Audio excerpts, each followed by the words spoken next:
Hello everyone, today I'm going to show you how to use Binance savings account feature. So I just logged in officially on my account. So I will just move in a discover icon, and here is the if you buy $1,000 USDT, and it will be in flexible. You buy it and earn, and it will be profit you immediately uh, on your $1,000 on profit is $1,212 USDT. It will be give you in 2 years if you flexible buy and earn.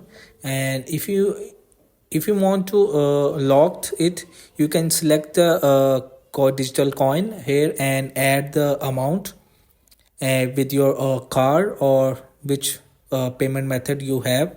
So you can just buy the coin of this, and you can just lock it for 30 days, and after 30 days you will also get a profit easily. So that's the point. So hope this video helped you. Please don't forget to like and subscribe and get notified for more videos.